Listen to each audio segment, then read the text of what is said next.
All of you good afternoon. ഇന്ന് നമ്മൾ discuss ചെയ്യാൻ പോകുന്നത് HSST പൊളിറ്റിക്കൽ സയൻസുമായി ബന്ധപ്പെട്ട ജോൺ ലോക്കിനെ കുറിച്ചാണ്. Introduction to John Locke. John Locke was an English Enlightenment philosopher best known for his contributions to political theory and epistemology. അദ്ദേഹം ഒരു English ഫിലോസഫറാണ്. അതുപോലെ തന്നെ എപ്പിസ്റ്റമോളജിയിലും പൊളിറ്റിക്കൽ തിയറിയിലേക്കും ഏറ്റവും കൂടുതൽ കോൺട്രിബ്യൂഷൻ നൽകിയ ആളാണ് John Locke. In his 2 treatises of government, Locke argued against absolute monarchy and developed a theory of government based on natural rights and the consent of the government. രാജവാഴ്ചയ്ക്കെതിരെ വാദിക്കുകയും natural റൈറ്റ്സിന് importance നൽകുകയും ചെയ്ത ആളാണ് ആര്? ഈ John Locke. He believed that individuals are born with natural rights to life, liberty and to property. അതായത് നമ്മൾ നാച്ചുറൽ റൈറ്റ്സ് ഏതൊക്കെയാണ്? Life, right to liberty, then right to property. ഇത് ചോദിക്കാറുണ്ട്. താഴെ കൊടുത്തിരിക്കുന്നതിൽ ജോൺ ലോക്കിൻ്റെ നാച്ചുറൽ റൈറ്റ്സിൽ വരാത്തതേത്? അപ്പോൾ റൈറ്റ് ടു ലൈഫും right to liberty, right to property അദ്ദേഹത്തിൻ്റെ നാച്ചുറൽ റൈറ്റ്സ് ആണ്. And that the main purpose of government is to protect these rights. ഈ റൈറ്റ്സിനെ പ്രൊട്ടക്റ്റ് ചെയ്യുക എന്നുള്ളതായിരിക്കണം ഒരു യഥാർത്ഥ ഗവൺമെൻറ് സ്ഥാപിക്കുന്നതിൻ്റെ ലക്ഷ്യം. Locks ideas laid the foundation four modern liberal democracy and greatly influenced late political thought including the American and French Revolution. അപ്പോൾ ലോക്സിൻ്റെ ഐഡിയാസിനെ influence ചെയ്തിട്ടുള്ള 2 റെവല്യൂഷൻസാണ് French റെവല്യൂഷനും അതുപോലെ തന്നെ അമേരിക്കൻ റെവല്യൂഷൻസും. ക്ലാസ് കേട്ടതിന് ശേഷം ക്ലാസ് ഇഷ്ടമായെങ്കിൽ എല്ലാവരും സബ്സ്ക്രൈബ് ചെയ്യണം. ഓക്കെ, നെക്സ്റ്റ് നോക്കുക. എന്തൊക്കെയാണ് John ലോക്കിൻ്റെ key political ideas? State of nature, generally peaceful and cooperative, governed by natural law. അതായത് വളരെ സമാധാനപരമായിട്ടുള്ള, എല്ലാവരും സഹകരണ മനോഭാവത്തോടു കൂടിയുള്ള ഒരു പീസ്ഫുൾ സൊസൈറ്റി ആയിരുന്നു അദ്ദേഹത്തിൻ്റെ state of nature. Next, natural rights ഏതൊക്കെയാണ്? Right to life, right to liberty and right to property. Social contract, governments are created to protect natural rights. അതായത് ഈ നാച്ചുറൽ റൈറ്റ്സ് പ്രൊട്ടക്റ്റ് ചെയ്യുന്നതിന് വേണ്ടിയാണ് നമ്മൾ ഗവൺമെൻറ്റ്സിനെ ക്രിയേറ്റ് ചെയ്തത്. Then consent of the govern, political authority is legitimate only if people consent to it. Right of rebellion, if a government violates natural rights citizens are justified in ഓവർത്രോവിങ് it. അതായത് if government, അതായത് ഈ natural റൈറ്റ്സിനെ government എപ്പോഴെങ്കിലും violate ചെയ്യുകയാണെങ്കിൽ സിറ്റിസൺസിന് എന്ത് ചെയ്യാൻ പറ്റും? ഇവരെ over throwing ചെയ്യാം. പക്ഷേ ഹോബ്സിൻ്റെ തിയറി നമ്മൾ പഠിക്കുമ്പോൾ നമുക്ക് ഈ ഗവൺമെൻറ്റിനെ നമുക്ക് ഓവർ ത്രോയിങ് ചെയ്യാൻ പറ്റില്ല. പക്ഷേ ലോക്കിൻ്റെ തിയറിയിലേക്ക് നോക്കുമ്പോൾ നാച്ചുറൽ റൈറ്റ്സ് എപ്പോഴാണോ വയലേറ്റ് ചെയ്യപ്പെടുന്നത് ആ സമയത്ത് നമുക്ക് ഗവൺമെൻറ്റിനെ താഴെ ഇറക്കാം. നെക്സ്റ്റ്, ജോൺ ലോക്കിൻ്റെ ഏറ്റവും ഇമ്പോർട്ടൻ്റ് ആയിട്ടുള്ള 5 വർക്ക്സാണ് താഴെ കാണുന്നത്. 2 treatises of government in 1689, second an essay concerning human understanding in 1690, third a letter concerning toleration in 1689, fourth some thoughts concerning education in 1693, at last the reasonableness of Christianity 1695. അല്ലെങ്കിൽ important ആയിട്ടുള്ള 2 2 treatises of government and an essay concerning human understanding. Next, John ലോക്കിൻ്റെ state of nature എങ്ങനെയാണെന്ന് നോക്കാം. John Locke described the state of nature was a condition in which human beings live without a formal government but not without order. അദ്ദേഹത്തിൻ്റെ ഒരു state of നേച്ചറിലേക്ക് നോക്കുകയാണെങ്കിൽ അവിടെ formal government ഒന്നും ഉണ്ടായിരുന്നില്ല. അതുമായിട്ട് ബന്ധപ്പെട്ട കീ പോയിൻറ്റ്സ് എന്തൊക്കെയാണ്?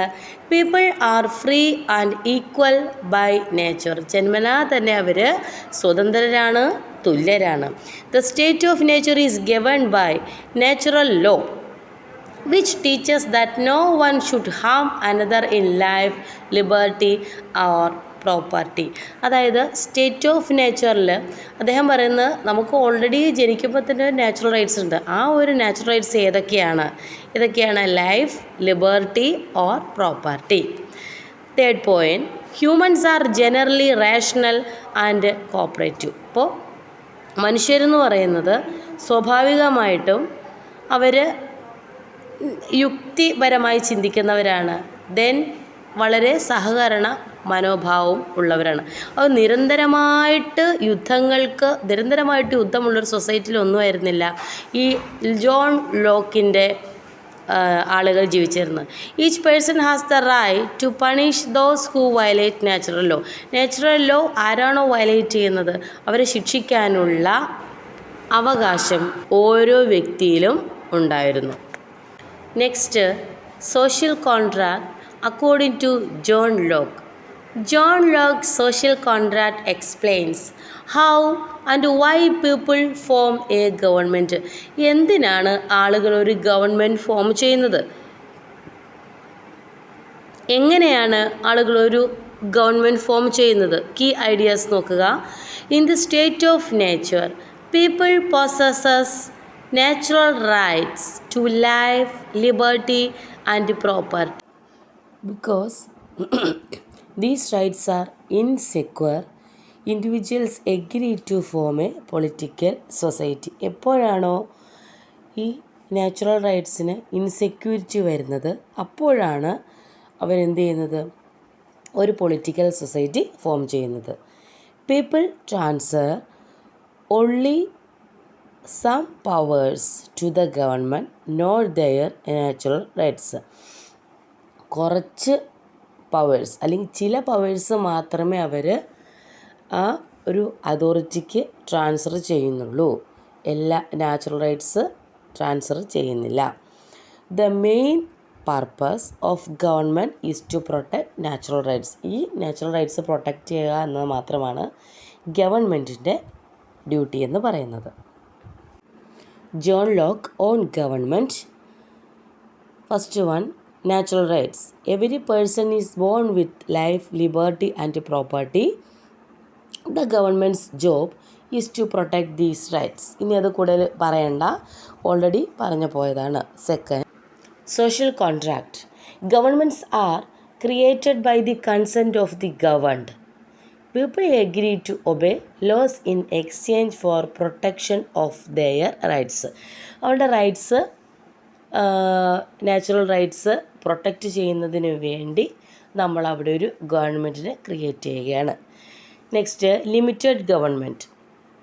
Power of government must be limited by law and rulers cannot act arbitrarily. അപ്പോൾ ഈ ഗവൺമെൻറ്റിൻ്റെ അധികാരങ്ങൾക്ക് അവിടെ ഒരു പരിധി വരുന്നുണ്ട്. നെക്സ്റ്റ് നോക്കുക, right to revolt. If a government fails to protect rights of becomes tyrannical, people have the right to overthrow it. ഹോബ്സിൽ നിന്ന് വ്യത്യാസമുള്ള ഒരു കാര്യമാണിത്. അതായത് നമ്മുടെ നാച്ചുറൽ റൈറ്റ്സ് പ്രൊട്ടക്റ്റ് ചെയ്യുന്നതിന് വേണ്ടി ഈ ഒരു ഗവൺമെൻറ്റിനെ ഫോം ചെയ്യുമ്പോൾ നമ്മുടെ നാച്ചുറൽ റൈറ്റ്സ് ഒരിക്കലും അവർക്ക് സറണ്ടർ ചെയ്യുന്നില്ല. പക്ഷേ ഹോബ്സിൻ്റെയിൽ നമ്മൾ എല്ലാ റൈറ്റ്സും സറണ്ടർ ചെയ്യുകയാണ്. ഇവിടെ ഒരു സോവറിൻ എന്ന് പറയുന്നത് പരമാധികാരിയാണെങ്കിലും ഒരു ലിമിറ്റേഷൻ ഉണ്ട് ഇവിടുത്തെ ഗവൺമെൻറ്റിന്. പക്ഷേ ഹോബ്സിൻ്റെയിൽ ലിമിറ്റേഷനൊന്നുമില്ല. സുപ്രീം പവർ തന്നെ ഈ കിങ് അല്ലെങ്കിൽ ഗവൺമെൻറ്റാണ്. അദ്ദേഹത്തിന് നമുക്ക് തോന്നിയ പോലെ വലിച്ചെറിയാൻ സാധിക്കില്ല. പക്ഷേ ലോക്കിൻ്റെ ഒരു ഗവൺമെൻറ് എന്ന് പറയുന്നത് നമ്മുടെ റൈറ്റ്സിനെ പ്രൊട്ടക്റ്റ് ചെയ്യാനായിട്ട് സാധിച്ചില്ലെങ്കിൽ നമുക്ക് ആ ഗവൺമെൻറ് താഴെ ഇറക്കാൻ സാധിക്കുന്നുള്ളതാണ്.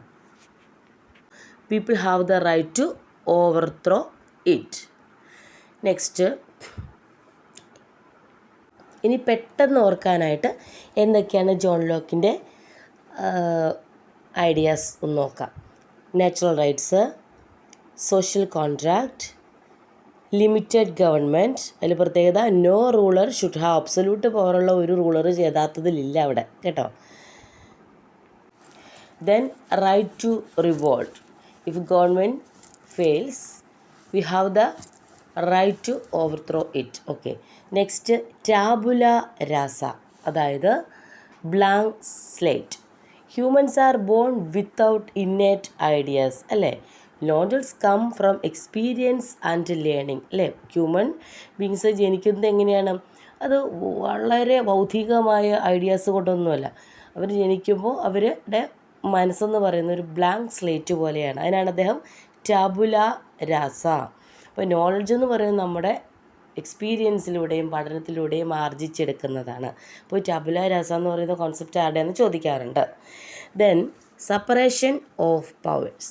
Lock emphasised the need to separate legislative and executive powers to prevent abuse. അതെ, അപ്പോൾ ലെജിസ്ലേറ്റീവിനെയും എക്സിക്യൂട്ടീവിനെയും തമ്മിൽ സെപ്പറേറ്റ് ചെയ്ത് നിർത്തേണ്ടതിൻ്റെ ആവശ്യകതയെക്കുറിച്ച് അദ്ദേഹം പറഞ്ഞിട്ടുണ്ട്. അപ്പോൾ സെപ്പറേഷൻ ഓഫ് പവേഴ്സിനെ കുറിച്ച് അദ്ദേഹം എന്താണ് പറഞ്ഞിട്ടുള്ളത്? രണ്ടും സെപ്പറേറ്റ് ചെയ്ത് നിർത്തണം. അപ്പോൾ ക്ലാസ് ഇഷ്ടമായെന്ന് വിചാരിക്കുന്നു. ക്ലാസ് ഇഷ്ടമായെങ്കിൽ സബ്സ്ക്രൈബ് ചെയ്യണം, ലൈക്ക് ചെയ്യണം. താങ്ക്